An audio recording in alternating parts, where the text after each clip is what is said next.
ప్రముఖ పుణ్యక్షేత్రం ఆధ్యాత్మిక కేంద్రం తిరుమలలో ప్రతిరోజు ఏదో ఒక అపచారం జరుగుతూనే ఉంది.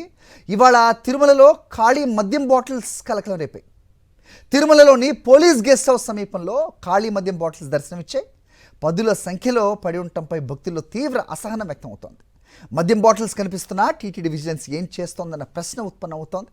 తిరుమలలో గుట్టుగా మద్యం విక్రయాలు సాగుతున్నాయి అన్న విమర్శలకు ఇది బలం చేకూరుస్తున్నాయి. తిరుమలలో గతంలో పలుమార్లు మద్యం మత్తులో యువకుల ఘర్షణలు చోటు చేసుకోవడం కూడా ఇందుకు నిదర్శనమని అంటున్నారు.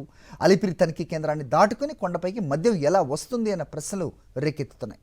తిరుమలలో భద్రతా వ్యవస్థను పూర్తిగా నీరుగారుస్తున్నారని భక్తులు ఆగ్రహం వ్యక్తం చేస్తున్నారు.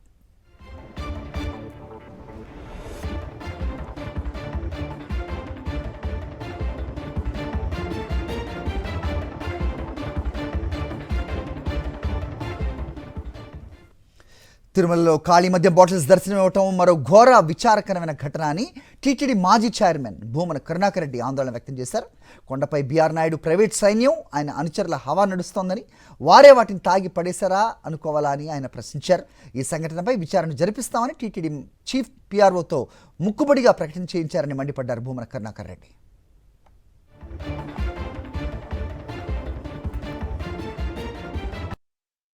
క్షేత్రంలో ఈరోజు మరో ఘోర విచారమైన సంఘటన జరిగింది.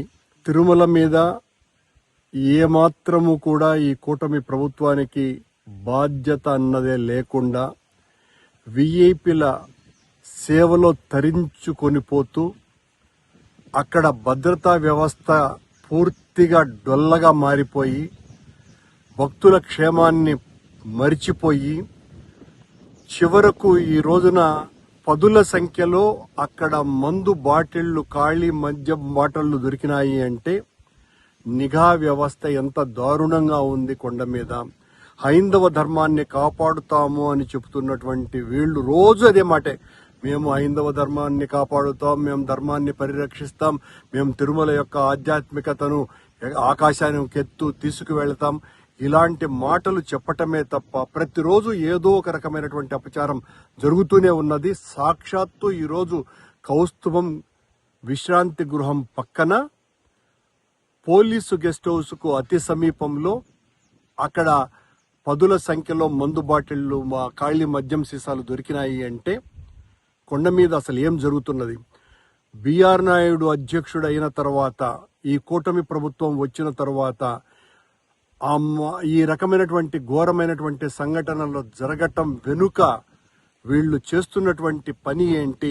కొండ మీద అంతా కూడా బీఆర్ నాయుడు ప్రైవేటు సైన్యం, ఆయన ఏజెంట్లు ఉన్నారు, వాళ్ళు తాగి పడేసినటువంటి బాటిళ్ల అవి. ఈ రకమైనటువంటి దారుణమైనటువంటి సంఘటనలు జరుగుతూ ఉన్నా ఏదో ఒక చిన్న పత్రికా ప్రకటన ఇచ్చేసి వదిలేసుకోవటం. ఈ రోజున ఆ సంఘటన జరిగిన తర్వాత ఆ చీఫ్ పీఆర్ఓ టీటీడీకి సంబంధించినటువంటి వ్యక్తి ద్వారా ఒక ప్రకటన ఇప్పించినారు. ఆ చెట్ల మధ్యన ఔటర్ రింగ్ రోడ్డుకు సమీపంలో కొన్ని మద్యం బాటిళ్లు కనపడ్డాయి, సంబంధిత వ్యక్తుల మీద, అధికారుల మీద లేదా ఉద్యోగస్తుల మీద చర్యలు తీసుకోవటం జరుగుతుంది అని పీఆర్ఓ ఇస్తాడండి. చీఫ్ విజిలెన్స్ ఆఫీసర్ అధీనంలో ఉందా ఇది? చీఫ్ పీఆర్ఓ అధీనంలో ఉందా? చీఫ్ పీఆర్ఓ ఏం చర్య తీసుకోవాలన్నది కూడా ఆయన నిర్ణయిస్తాడా? ఈ రోజున ఆ మందు బాటిళ్లు చూసిన తర్వాత భక్తలోకమంతా నివ్వెరపోతున్నది, ఆశ్చర్యపోతున్నది. ఇంత దారుణాలా, ఇంత దుష్ట సంఘటనలు జరుగుతున్నాయా అని అందరూ కూడా తీవ్రమైనటువంటి కలత చెందుతున్నారు. బీఆర్ నాయుడు గారి సొంత సైన్యం లేదా బీఆర్ నాయుడు గారి ఏజెంట్లే ఈ రకంగా చేస్తున్నారా? ఒక పీఆర్ఓతో మీరు ప్రకటన ఇచ్చి వదిలేసుకుందామని, సరిపుచ్చుకుందామనుకుంటున్నారా? చాలా దారుణమైనటువంటి విషయం ఇది. భక్తులందరూ కూడా ముక్తకంఠంతో ఖండిస్తున్నారు. దీన్ని తీవ్రంగా పరిగణించాలా. నిన్నేమో గోవిందరాజుల గోపురం మీదకే ఒక తాగుబోతు వెధవ పైకి ఎక్కి కలశాన్ని కాలితో తన్నుతున్నటువంటి సంఘటనలు లోకమంతా చూసింది.